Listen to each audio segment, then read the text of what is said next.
Hey, what's up, what's up, what's up, what's up, what's up? But gracious, good morning to you good people. It's your girl KB. You know what I do and you know why I do it. It is Wednesday morning. It is December 17th.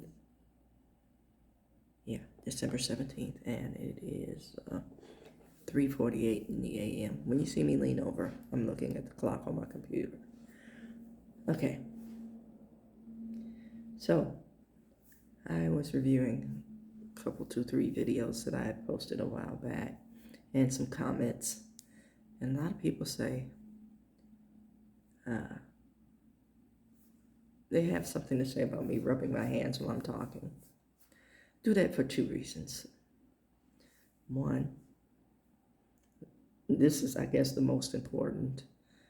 If that bothers you, I rub my hands together because they stay dry because of my diabetes. My skin is super dehydrated most of the time.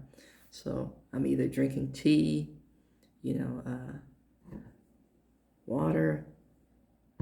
I have diabetic formula Gold Bond lotion by my desk.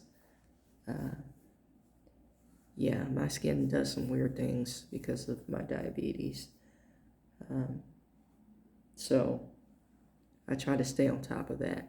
Plus, I talk with my hands. And I don't know if many of you are old enough to remember uh, the New York store Crazy Eddie's. There was this guy on their commercials who would do all these wild gestures. I talk with my hands. So, you don't want to see this on your screen all the time. So that's why I rub my hands together. And I'm going to talk about that in a minute. As I previously mentioned, I'm part of the algorithm for the LGBTQI community. That's LGBTQ, now IA community. And I watched this video the other day of this person saying what they were attracted to and what I guess pushes all their buttons. I'm going to use that term. And they mentioned chivalry, and to be more specific, someone that opens doors, someone that knows etiquette when walking, that your partner, now if you're femme and that's dominant, that your partner walks on the outside to block you from the street and harm.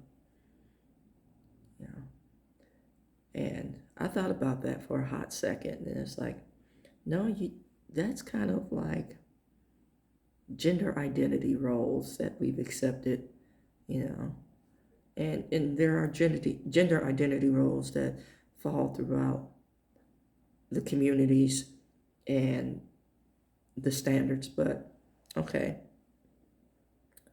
I let that fly. And somebody that just breaks out into spontaneous dance and dances with them for no reason at all. Somebody that sends gifts or text messages just because and does things just because. And I was like, okay, I do all that. Okay. But then they said, and this was the last thing, an open mind. And I had to pause. It's like, well, I'm open-minded to a certain extent. But if you hang around me long enough, you'll invariably hear me say, an open mind is like an empty trash can. People like to just drop stuff in it, whether it belongs there or not. And that's why I say I'm open-minded to a certain extent, because I've had far too many people who say they care about me, play in my face. And then offer up what at the time seems like plausible excuses or reasons.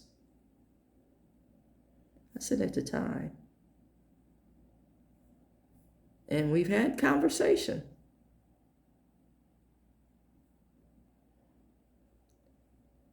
And the bottom line is, and you definitely hear me say this, it's like I put the onus of a lot of things on me in my decision-making process. And,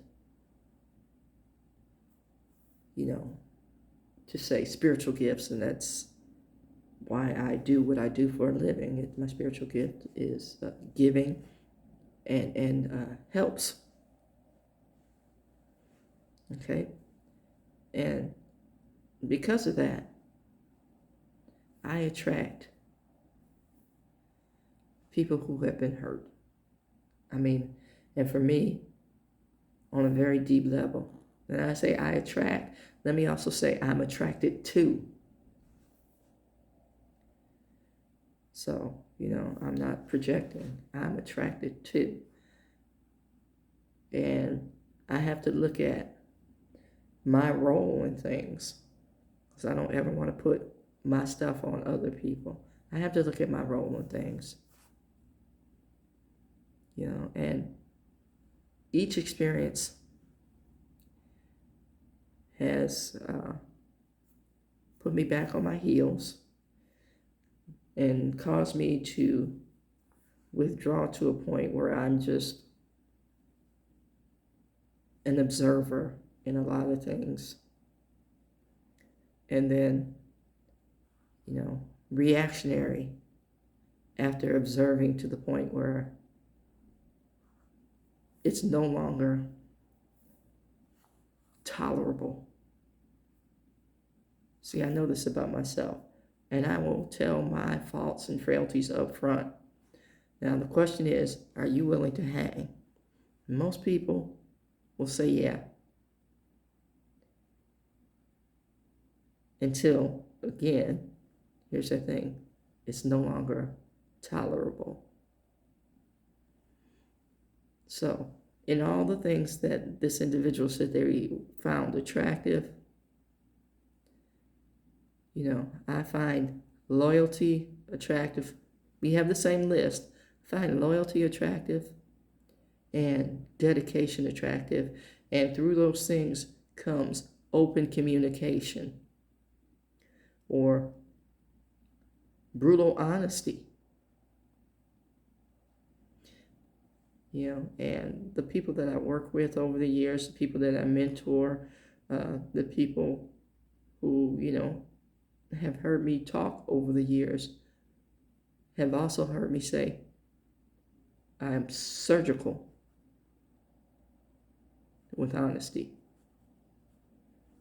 So don't ask me if you don't really want this thing cut out, because I'm going to tell you the truth. I will even tell you the truth when you piss me off, bottom line. And in having a conversation with my sister not too long ago, we were talking about the different dynamics in the family. We've never talked about these things before my mom's passing. We just, went along to get along. And now we're talking about, my sister and I, we're talking about how we were raised. And she said something that was a compliment to me, but I know it bothers other people that I do have this trait. She said, you're confrontational. And it's like, yes, I am, because I'm not going to let you play in my face. And I think about where this stems from. And it's like, you've heard me share this often. I grew up in a house where it was brutal and chaotic domestic violence. And being privy to that as a kid, growing up in that environment, a lot of other kids had the same experience. And I say kids, a lot of other kids in the neighborhood that I grew up with had the same experience and normalized it. And to a certain extent, in having conversation with my sister, I realized we normalized this behavior as well. It took that conversation to really highlight that. But I am privy to some things that she's not privy to because I'm older. And in discussing that, being confrontational and being in that environment, I decided I wasn't going to be a victim.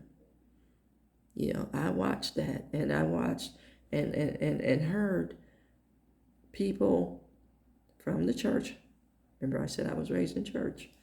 People from the church telling my mother that it was her duty to stay in that environment.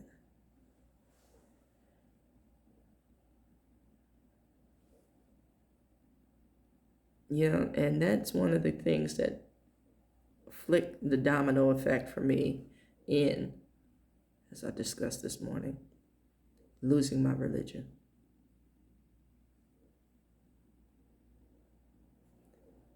And so, sis, I heard your list. I got your list. And then some. So, there you have it. Let's talk about it.